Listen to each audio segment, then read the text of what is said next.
just while people are doing that, welcome everyone to the IMNDA Global Awards Day, where we also mark the 40th anniversary of the IMNDA. So it's hard to believe 40 years up and running. My name is Norman Hughes. I'm a board member of the IMNDA. So I'll be your MC for the day. Not used to doing things like this, but I'll do my best, and hopefully we'll get you out the door on time. We're here to mark the incredible work of staff, clients, volunteers, partners, families, and the entire community. So that's essentially everybody affected by motor neuron disease.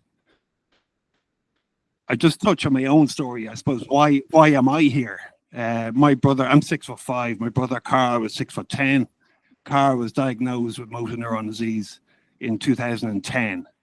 And so I and my family went through that journey with Carl. So I ended up here. I ended up joining the board because I wanted to give something back to the IMNDA, who were absolutely fabulous to me, to Carl and my family.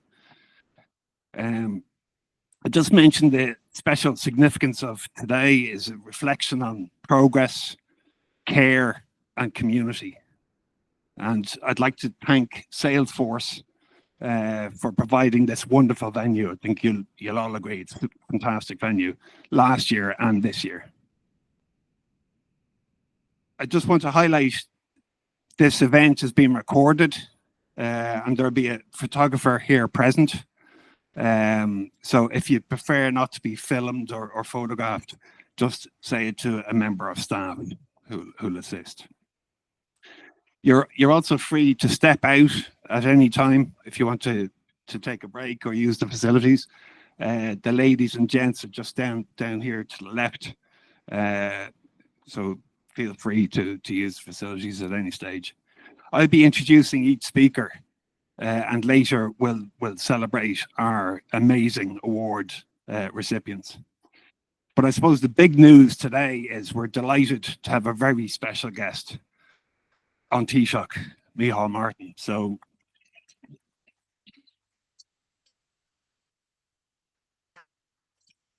really appreciate you giving up the time. And Michèal is going to, or An Taoiseach is going to present the awards later on. So without further ado, I'd like to introduce our next speaker, Kevin Byrne. Kevin is the CEO of the IMNDA. So Kevin is just going to reflect on the past year. Thanks, Kevin.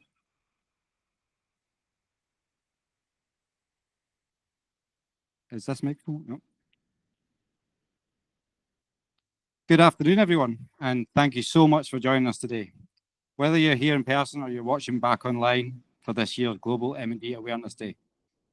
Today, as we gather under the theme of 40 years of courage, care, and community, we honour not just a milestone in time, but a movement built on courage, care, and unwavering community spirit. It is 1 year since I stepped through the doors of IMNDA as the new CEO. And I can say that with complete sincerity that I've been humbled and amazed with what I've witnessed over that year. The work being done by this organisation day in and day out is truly life-changing. I have met families who have drawn strength from our nurses, who have found comfort through our counselling services, who have had their lives transformed and have shown the resilience to meet the daily realities of MND. I have seen resilience, solidarity, and heartbreak, as well as joy and hope. I feel deeply honoured to lead such an incredible organisation, and I want to begin today by thanking everyone who has made this journey possible. Our community, our supporters, our staff, our board, our volunteers, and above all, the people living with MND and their families, because they are the heart of what we do every day. This year marks 40 years since IMNDA was founded in 1985 by a group of determined individuals who believed no one should face the disease alone. What began as a small volunteer-led effort has grown into a national recognised charity, the only one of its kind in Ireland. And today we provide specialist support to over 470 people living with MND, including a team of 6 MND nurses, each covering a different region across the country, financial support for vital medical equipment, access to counselling and support groups, additional home help hours, and much, much more. And we want to do much, much more. Last year alone, our team responded to over 24,000 support calls and emails, funded more than 13,000 home care hours, invested nearly €875,000 in specialist equipment. And behind each of those numbers, there's a person, a family that we've had privilege to support. We do all this while remaining fiercely committed to research and advocacy, and we're proud to fund Irish-based MND research, including the work at Trinity College Dublin, and you'll hear more about that later. We want to continue advocating for stronger collaboration with the HSE, and we've submitted a business case to the Department of Health for 2026 to seek increased support, because we need to expand our nursing team and secure the future of essential services. Because while we have came a long way in raising awareness and improving care, we are clear-eyed, and we know there's much more to do. Today is also the time to celebrate the people who have brought us this far. Later today, we will present awards to some of the people who have been a huge support to the MND community. A Lifetime Achievement Award will go to a true pioneer whose leadership in care and research has transformed the lives of so many. To the individuals receiving appreciation awards, and to our corporate partners, and to every single fundraiser, volunteer and ambassador, thank you. You're all part of this legacy, and you're what makes IMNDA every day. We've marked this anniversary so far this year with 40K Your Way in May, and we've planted a tree of hope that symbolises remembrance, growth and resilience. As we look ahead, we remain grounded in our mission to be there for every person and every family affected by MND, with compassion, with care and with courage. To everyone who has played a part in our story over the last 40 years, thank you very much. To those joining us today, thank you so much for coming. And to those living with MND, we see you, we stand with you, and we'll never stop fighting for better care, better understanding, and ultimately a cure. We are proud of the 40 years of progress, and we are motivated for all the work and improvements still to come. Thank you very much, and we'll now move on to the awards.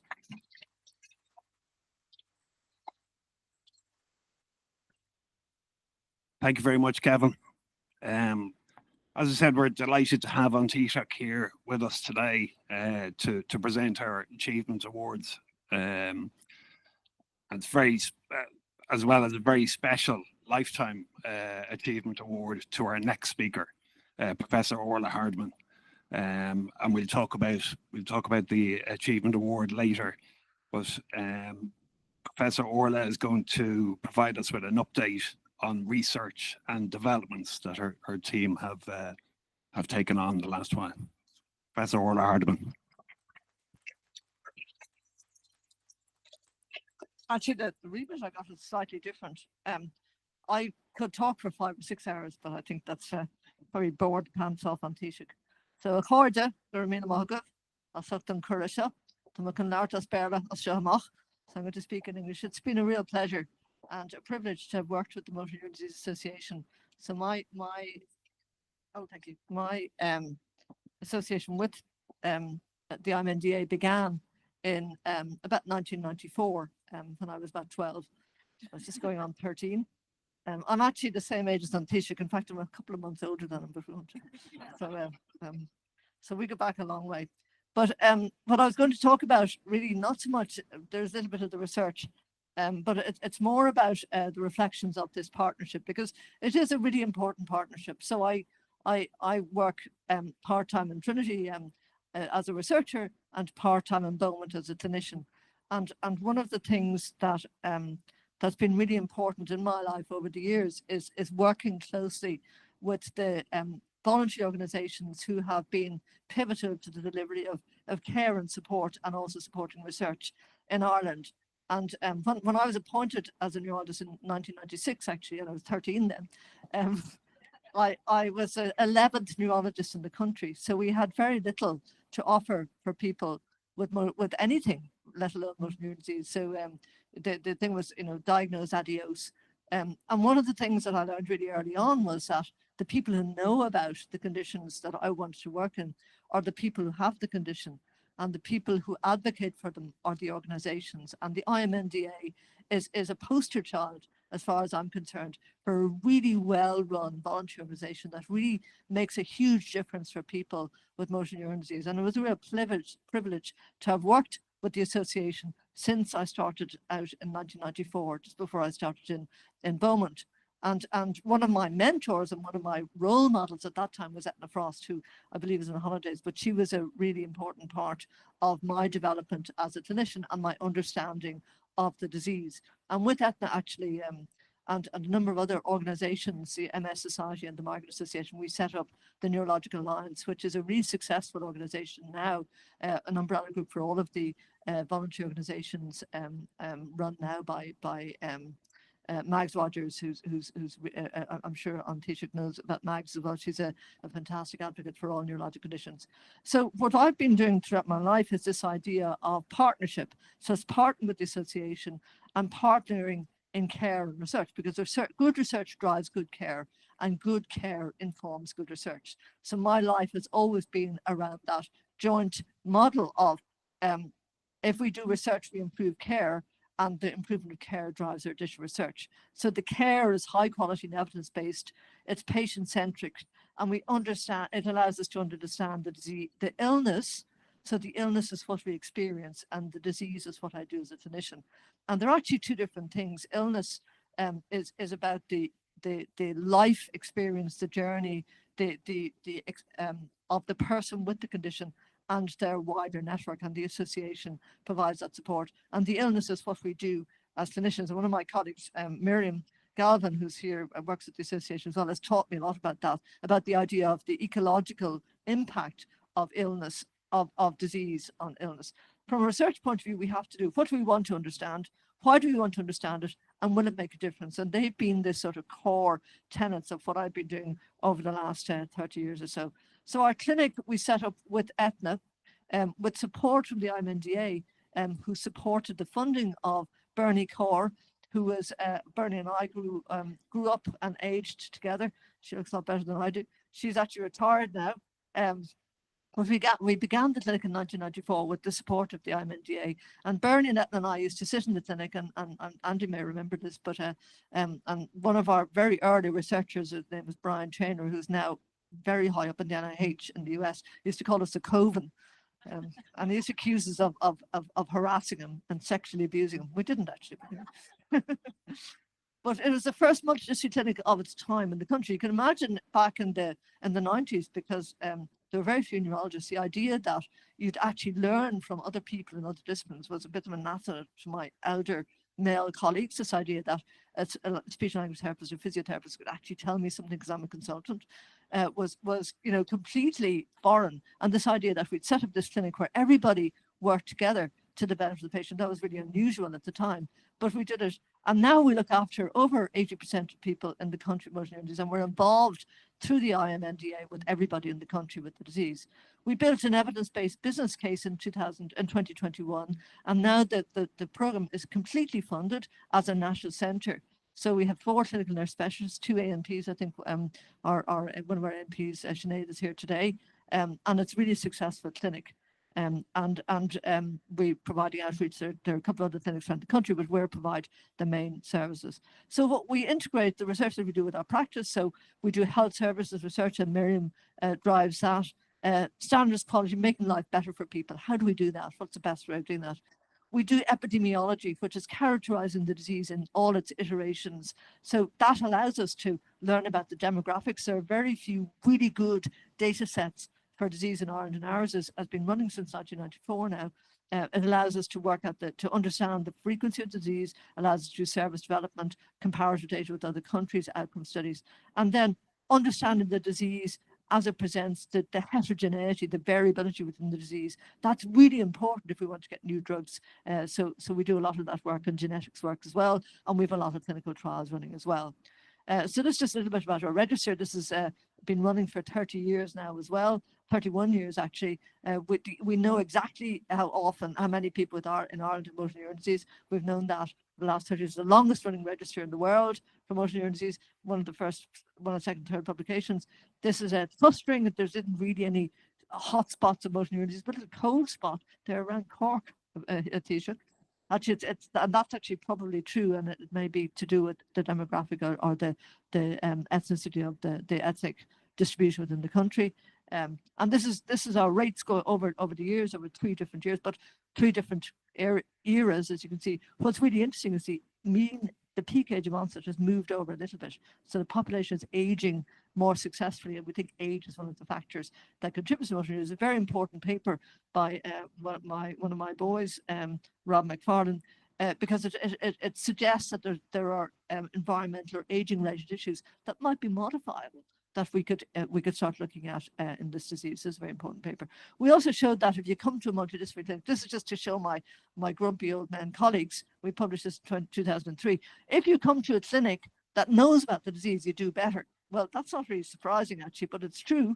And they were very upset when we wrote that paper, so we wrote another one showing it was the same 10 years later, that if you come to a multidisciplinary clinic, you do better. And if you see, actually, we compared Belfast, Dublin, and then actually, sorry, just go back, and people who just weren't able to come to clinics. And there's actually 3 lines there, but Belfast does a little bit. The green line is a little bit worse than the blue line, and that's because we continue to see people, whereas Belfast we're seeing people once and then hand them back into the community. So attending a specialist clinic is really important, and loads of other people have shown this again, but we're the first to show it. We also are really interested in this idea of quality of life. So if you look at quality of life and say, how's your health? Because that's a measure of quality of life, and you have a condition that's getting worse, you're going to say, well, my health has got a bit worse, and they say, okay, your quality of life is really bad. So, but again, Miriam is an expert in this. Actually, if you ask people, how do you define your quality of life, and do you think it's really awful or it's really better? Miriam has shown that actually people with motor neurone disease have a very good quality of life, and they can maintain their quality of life. It depends on how you measure it, and that's really important, because quality of life is a lot more than health-related quality of life, and we need to be respectful of that.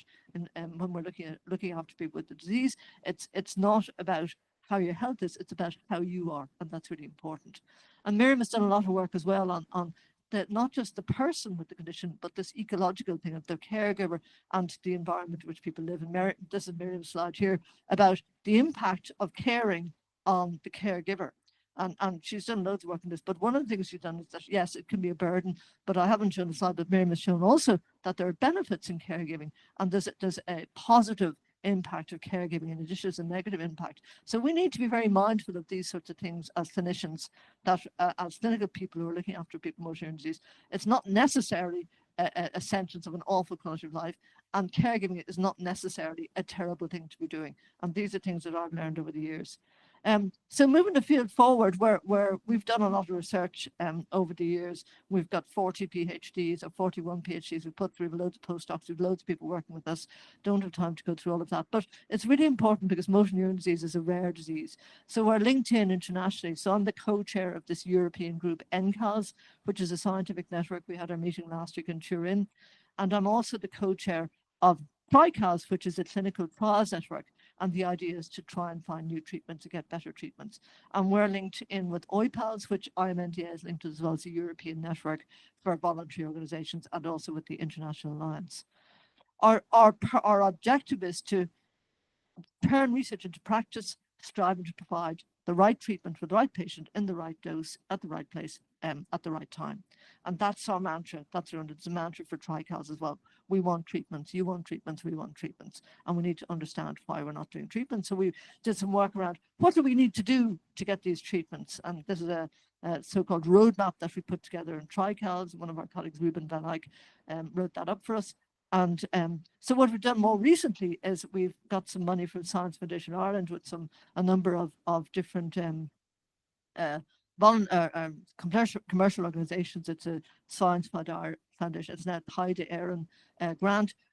Building this new platform, trying to understand the disease and its variability so that we can get new treatments. Understand the disease is called Precision ALS.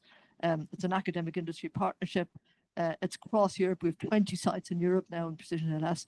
It's going really well, and we're very optimistic that this will lead to a better understanding of the disease and get better treatments, the right drug for the right patient. And then finally, Ireland is the only country that will have hosted the International Symposium, which is all of the organizations around the world, 3 times. So the first time was in 2005, and there's my son, who was 7 and now he's 36. and at the Frost.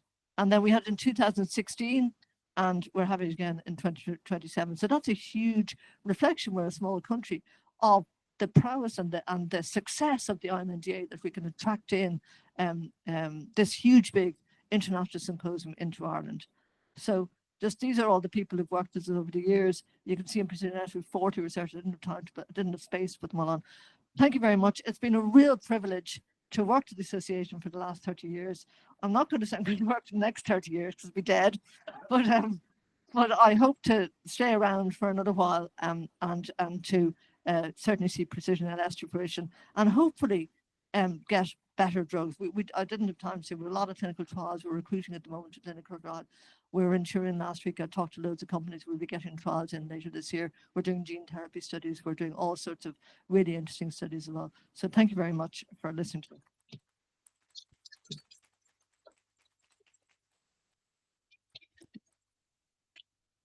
Thank you very much, Professor. It's fantastic to see the progress that's been made over the last number of decades. I don't know what we're going to do when you're gone. Without further ado, I'd like to invite An Taoiseach Michèal Martin to say a few words.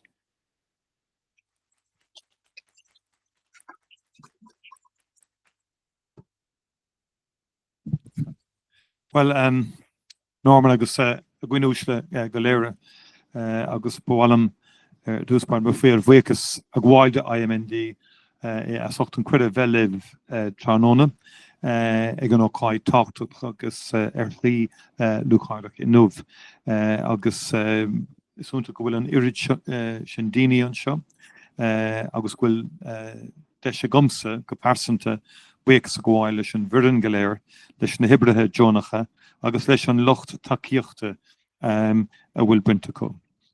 I want to begin by thanking the Irish Motor Neurone Disease Association for inviting me to speak with you here this afternoon at what is a very special event to mark Global Motor Neurone Awareness Day this coming Saturday. And recently had a very fruitful and productive meeting with IMNDA, with Jonathan Healy, outgoing, and Kevin Burns and others.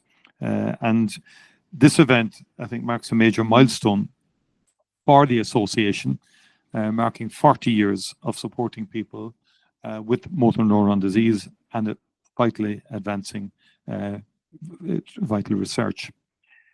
It's difficult to overstate the enormous impact that you have had on the lives of so many people with MND. And I acknowledge the great work that you're doing. But also in addition, the families, the caregivers and friends. And I thank you all for the crucial work that you do. And when I was Minister for Health from 2000 to 2004, it struck me very early on, and I think Orla just said it there earlier, that the first port of call for any clinician, I would argue, as a non-clinician, I would advance, and indeed for us as policymakers, is those with a disease, and to listen very carefully, and their loved ones and caregivers. Because they're with people 24 hours a day. I particularly would have experienced this in the field of disabilities and children with special needs. I would tire sometimes. Some professions would say it's just the parent is a bit over frustrated or whatever, but it wasn't any of that. They had the insights, and you need a good listening ear to pick up and to learn. And I think that's what you as an association have done, but you've also been very active in terms of making a difference, not just being there to articulate your insights, but also to work night and day to improve the overall quality of life of people, but also our knowledge of the disease and how we can deal with it. And that's why Global MND Awareness Day is so important, 21st of June. And I congratulate you in choosing that, because that is a moment of transition. And we are in a moment of transition with this disease. And hope. And if you look at the progress that's been made since 1996 or 94 onwards, we can have hope in terms of the rapidity of progress we can make over the next decade or so. Global MND Awareness Day brings awareness and attention to the condition of motor neuron disease. And I hope it will also help us collectively as a society to enable us to have greater or have more frequent breakthroughs in understanding the causes and further developing treatments for MND. Many of you here today, most of you will have been affected in some way, whether that be yourself or maybe a loved one, family members, or a friend. And your contributions are vital. Your advocacy is vital, as we all learn from your experiences and challenges to help raise awareness and design better services and policies. It's extremely important to acknowledge the unique challenges for loved ones of those with MND. Caring for someone with MND is physically and emotionally demanding, and carers face many challenges, including the burden of the progressive nature of the disease and the need for support. But as Orla has said also, it can also have dividends and enhancing your overall perspective on life and the more fundamental aspects of life itself. We want to thank all of the healthcare staff, specialists, nurses, health and social care professionals in managing the complex symptoms and needs of individuals with motor neuron disease. We know the importance of multidisciplinary teams in providing holistic care, but as Orla has pointed out, the concept of multidisciplinary care has been around for a while, but has not been adopted everywhere and in every sector as it should. And that has been a failing, because in all aspects of life, by the way, from my own experience, there is only one approach, and it is the multidisciplinary approach in all aspects. Because different professionals or different specialists will pick up different dimensions of a condition and how it manifests itself.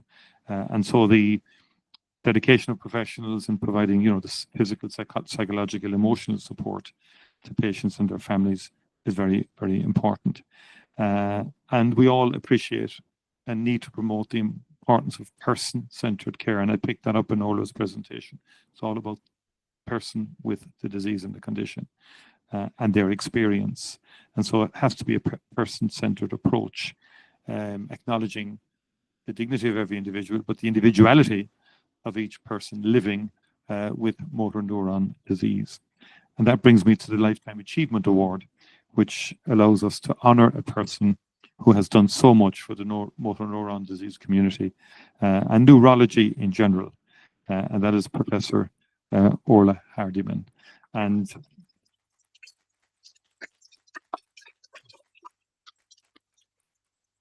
it is a genuine privilege for me to be here today to speak about Orla, whose lifelong contributions have shaped and strengthened our understanding of motor neuron disease.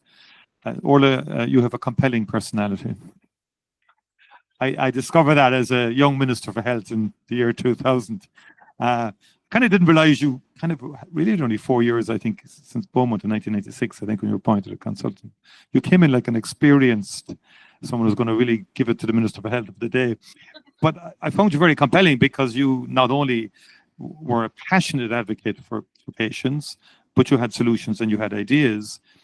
And you were very clear on the threadbare nature of the service.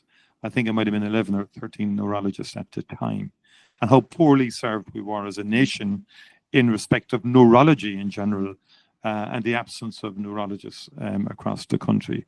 You were a human dynamo, I have to say that, genuinely. And,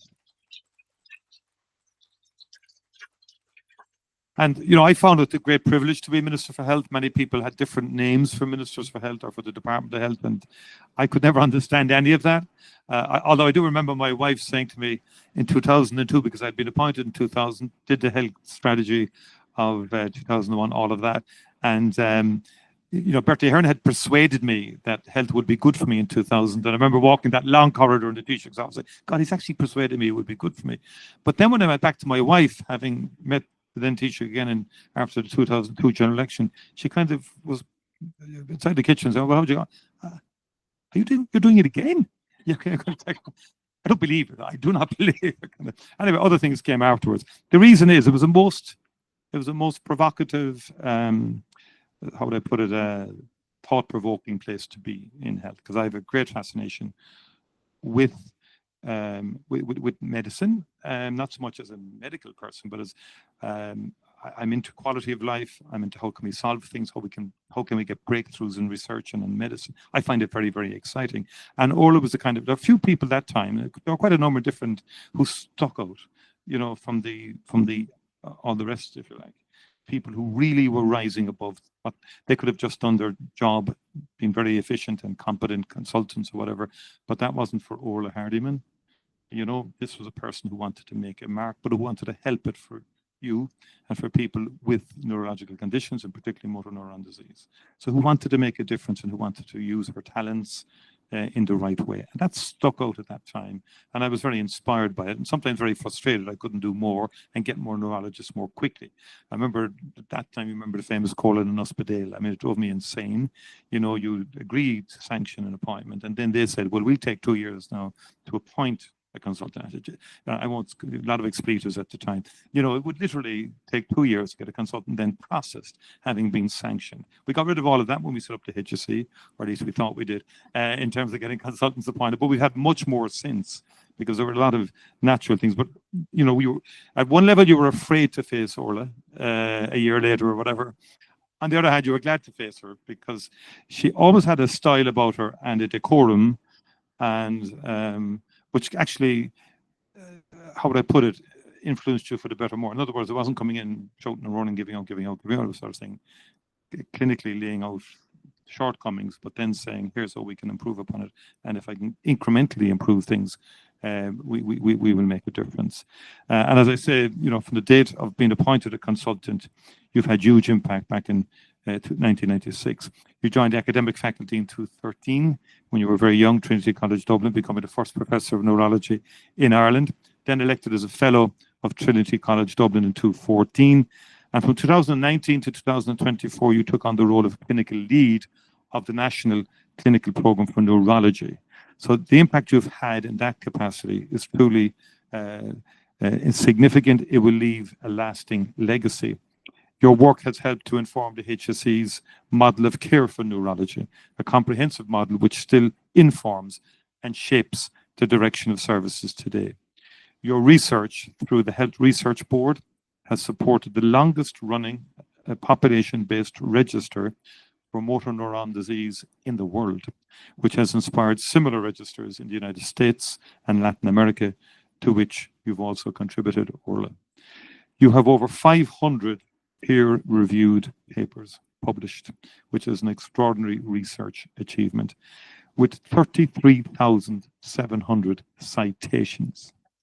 37,000. Told you. 37,000 citations published.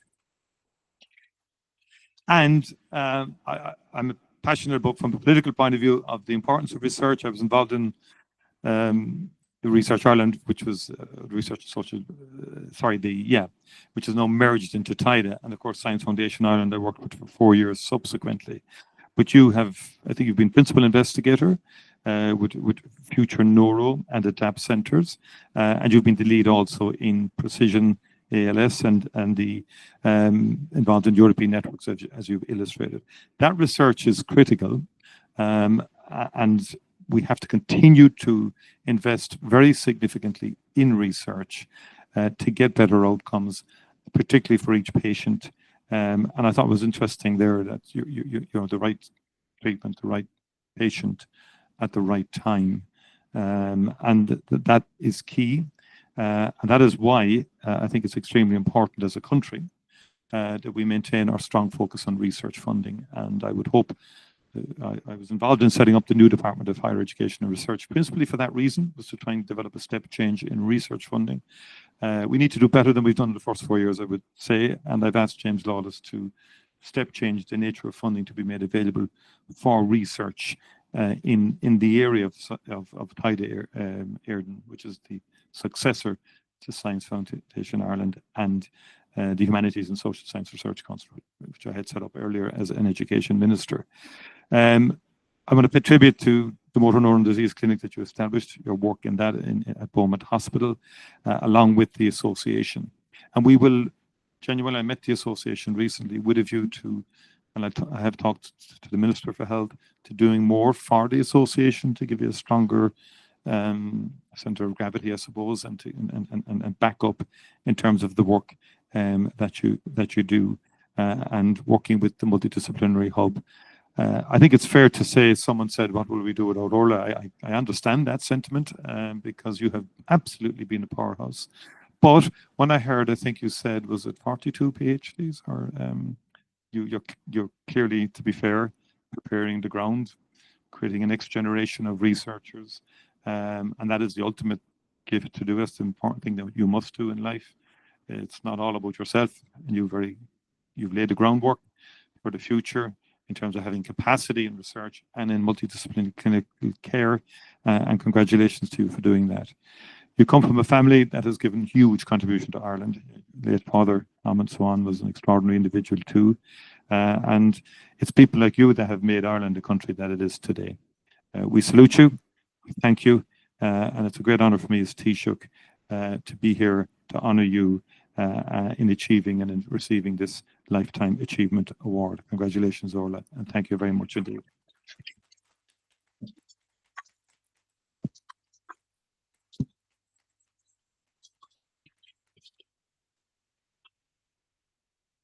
Just thank you very much, Taoiseach, for such a powerful speech.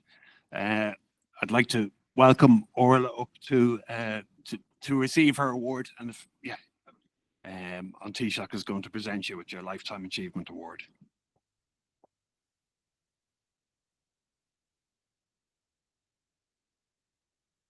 Just as that's been done, we wish Orla the very best.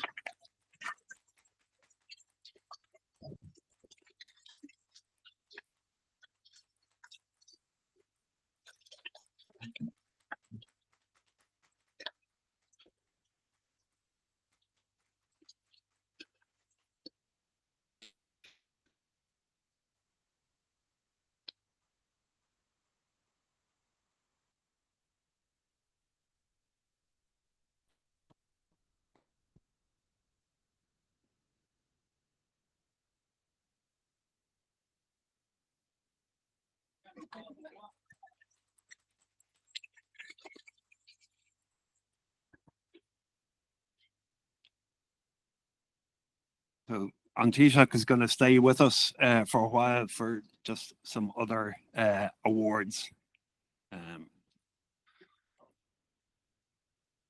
Just to reiterate what An Taoiseach said, we can't thank you enough, Professor Orla, for all the work you've done. And you will be a huge loss to us. But it's all right. Just to move on with the awards then. So we have two MND Hero Awards. The first one is Andy McGovern. I met Andy for the first time in 2010 when I went to an AGM, I think it was in Athlone, when my brother was recently diagnosed, and Andy was one of the first people I bumped into, and just such a gentleman. So it's great to have you here, Andy. Andy is living with Motor Neurone Disease for over 50 years now. And in spite of this, he has worked tirelessly to put the MND community first. In fact, Andy puts everyone first and would not call himself a hero. But Andy, you are a hero to us. He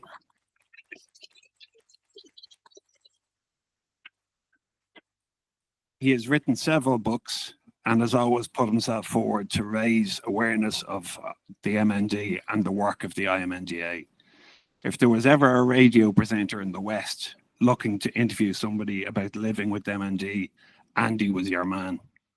He was always up for it. He would never refuse. He loves talking and telling stories. Congratulations, Andy.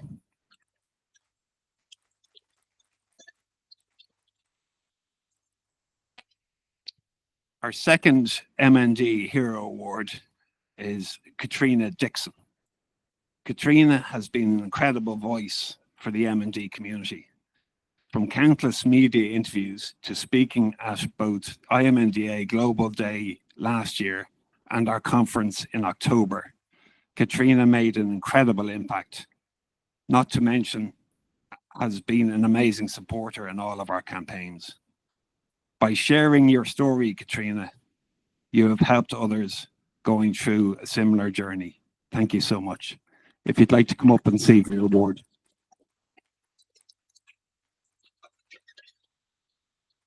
And Andy, if you'd like to come up and receive your award.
Moving on to our appreciation awards. First up is Karen Kane. Karen is an all-rounder. Without exception, she constantly takes part in our major campaigns every year. Thanks for drinking tea, walking while you can, and giving up your voice. Thank you, Karen.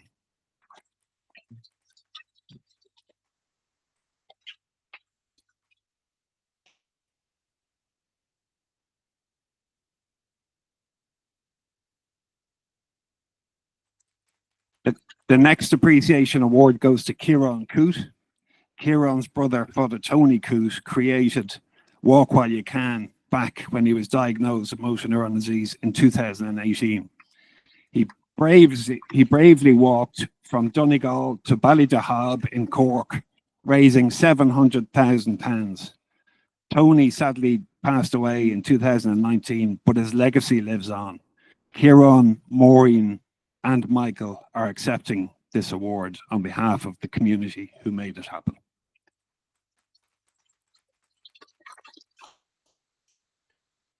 Our next appreciation award goes to James Gillivan. Sometimes supporters come along and blow you away with the challenges they choose to take on. And these next few award winners highlight that. And that lone man called James Gillivan decided to run the Dublin City Marathon last year, but he also decided he was going to run from his home in Dublin. He took on 5 marathons in 5 days, finishing at Croke Park with a warm welcome from Marty Morrissey.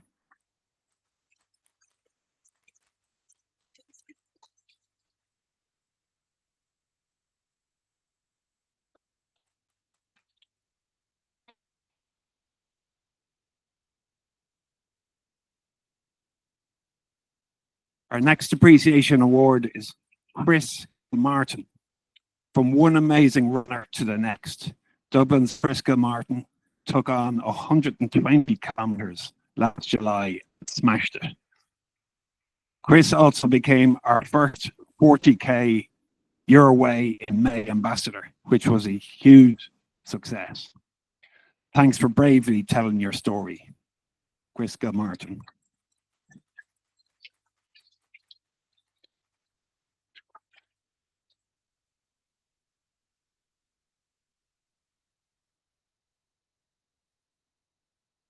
Our next achievement award goes to Alan Gilmartin. Sligo's Alan Gilmartin decided to take on a challenge for a very close friend. He signed up to the Tough Warriors run, 15K of multi-terrain mountainous running. Very impressive. But what makes this really special is Alan finished the run and did it all again straight away. Well done, Alan.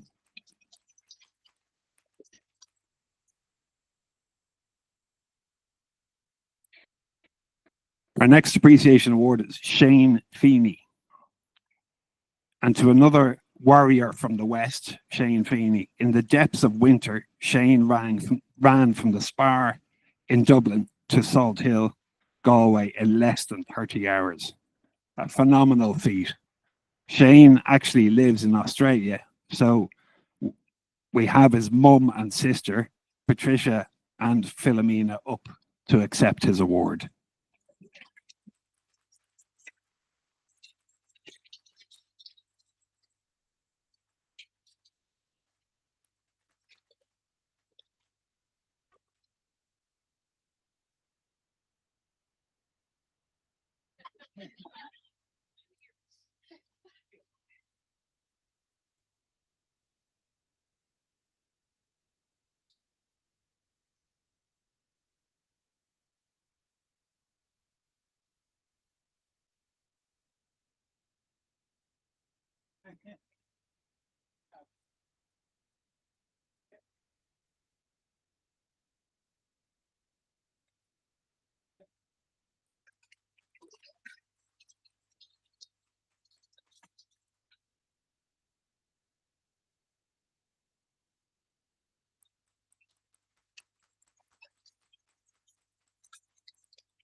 Thank you. Our next appreciation award goes to Jerry Toomey. Limerick legend Jerry has supported the IMNDA for several years. He's another man who likes to run several miles or hop on a bike to raise funds. But as well as that, Jerry is such a help representing the IMNDA at numerous events and presentations in Limerick. Thank you, Jerry.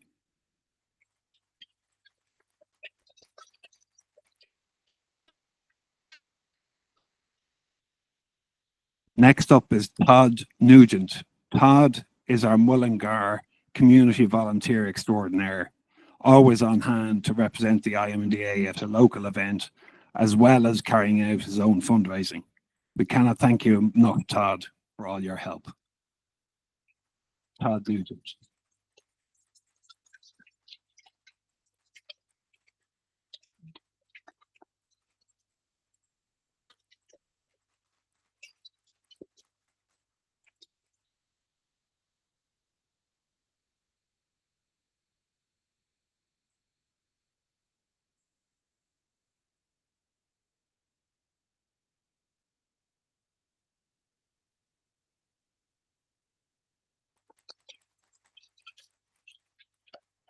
Our next appreciation award goes to Barney Cully. Barney Cully has been an IMNDA stalwart in the Cavan area for many years and is a real part of our history. He has attended hundreds of events and check presentations over the years on our behalf. We would simply be lost without Barney, who is always delighted to be asked to help us out. Thank you, Barney.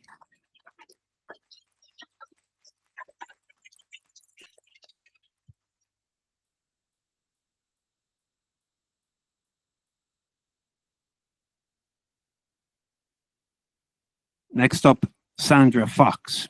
Sandra's husband, Paul, was diagnosed with MND in 2011. And for 13 years during his journey with the disease, the couple became such an important part of the IMNDA family. They shared their story with press and media and fronted many campaigns. They are also the driving force behind amazing D2K fundraising cycle, Dublin to Kilkenny.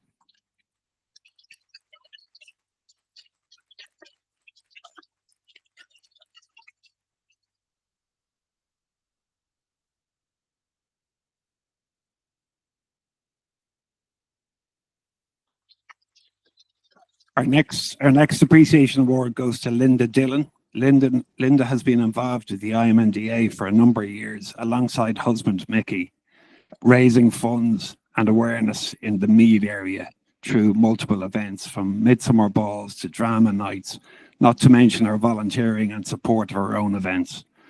Linda, your loyal and constant support is so important to the organisation. Thank you, Linda.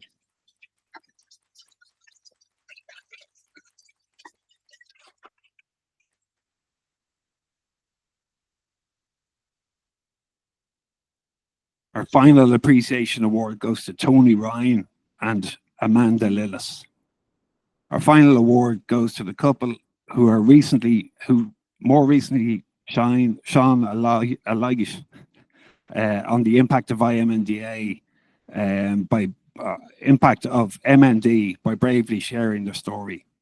They spoke about difficulties they encountered in social settings after Tony's diagnosis and opened up about their journey in a powerful video. They were also our Drink Tea for MND campaign ambassadors this year and took part in a number of media interviews. Not an easy thing to do. We can't thank you enough, Tony and Amanda.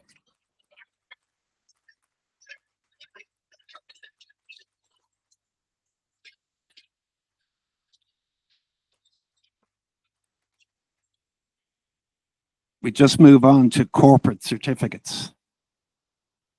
The IMNDA were delighted to be chosen as a charity partner of the Garda Tour de Force cycle last year, as well as all the spin-a-thons, golf event and collections. The cyclists took part in a journey throughout Spain, climbing over 4,600 meters during their 433-kilometer journey, raising 60k. We'd like to invite Liam Hogan up to receive this award. Thank you, Liam.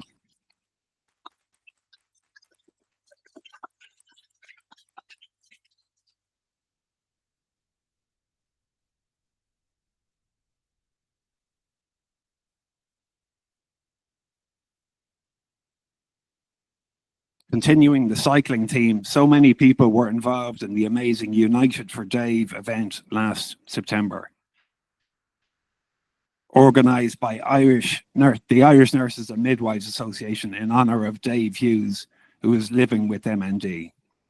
A few friends and colleagues from the trade union movement came together and cycled 100k from Dublin to County Meath and back, raising 42,000.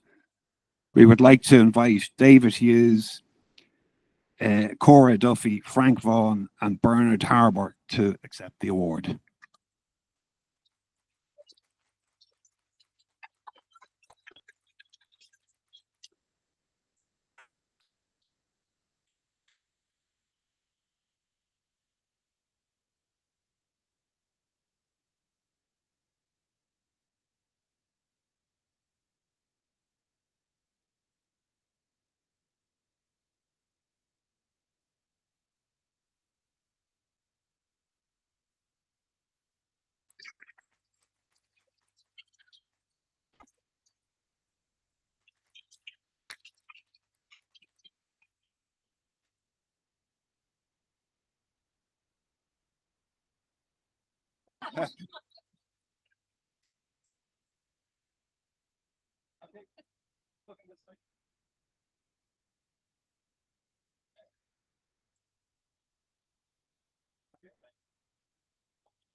The next corporate certificate award goes to Irish Life. The IMNDA were honoured to have been chosen as one of Irish Life's charity partners for 2024. We were the only charity to have been chosen 3 times over the years, so we must be doing something right. As ever, it was an absolute pleasure to work with the team, who are nothing but supportive of our events over the 12 months. We were truly blown away to accept a cheque for an enormous €280,000. Sarah Kerrigan and Mairead McLaughlin are here to accept the award.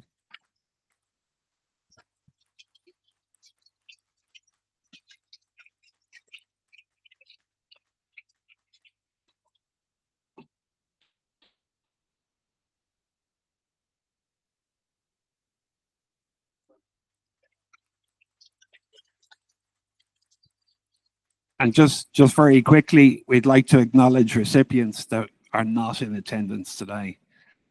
We'd also like to acknowledge the following award recipients who are unable to be with us. Etna Frost, our founding CEO. You'll hear a few words from her in a video later. John and Nancy Freitz, who started the Ice Bucket Challenge in the US 11 years ago. It's hard to believe it's 11 years.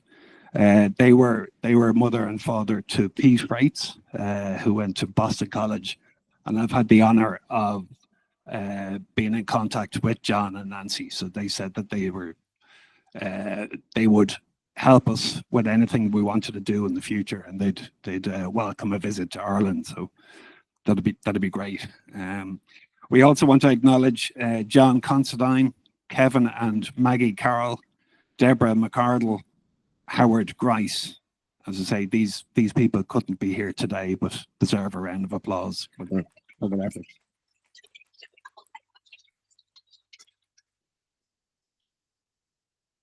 Just very quickly, and I'm conscious I'm doing a lot of talking and you're doing a lot of listening, just staff awards, right? So just want to acknowledge the wonderful Appreciation Award recipients first, but with the year that's in it, we felt it only right to acknowledge the hardworking staff of the IMNDA, the people whose dedication and compassion power everything we do. Today, we are proud to present staff awards to 4 remarkable members of our team, whose years of service have left a lasting impact on the lives of people living with MND and on the IMNDA as a whole. First, we honour Fidelma Rutledge. Fidelma joined the organisation in 2007. We were proud to present the special award to Fidelma in recognition of her outstanding commitment and service as our longest standing nurse in the organisation.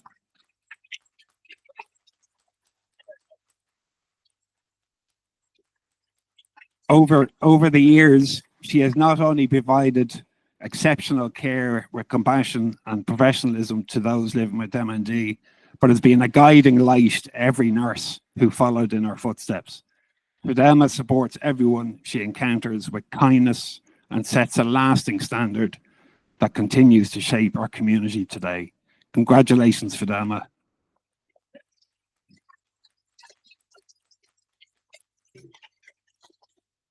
Next we celebrate Dervla Wynne, our PR and comms guru, who has been a pillar of the association since 1999. Over the past 25 years, Dervla has ensured that the IMNDA communications channel runs smoothly behind the scenes.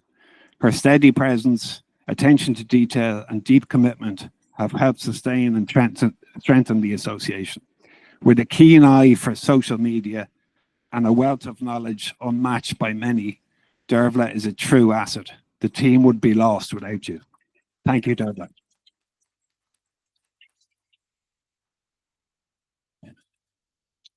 Next up, we proudly acknowledge Tracy Hutchin, who joined the organisation in 2007. Tracy brings warmth, understanding, and efficiency to every interaction. Her role in community engagement is vital, and her ability to support and reassure those reaching out shines through. Tracy is an expert event planner. Many of you will have attended our largest annual event, the annual conference, which Tracy leads every year with the utmost attention to detail. We are proud to have you on the team, Tracy.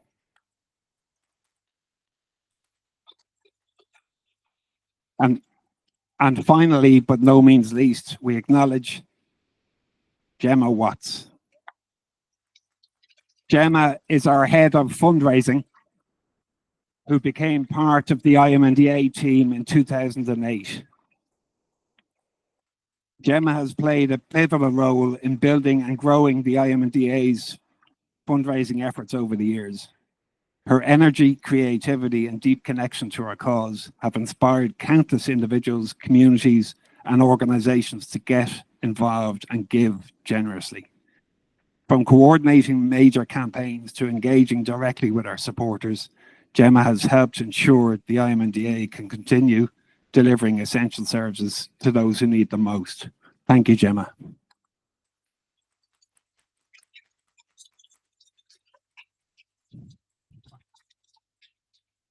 So again, just our deepest appreciation to Fidelma, Dervla, Tracy and Gemma. Well done, guys.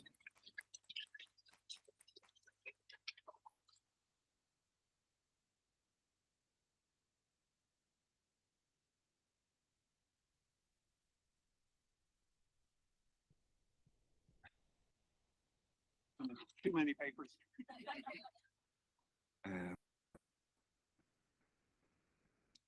Congratulations to all our deserving winners. Each and every one of you have made a real impact, and we're lucky to have your support. We again thank from the bottom of our hearts An Taoiseach Michèal Martin for your time today.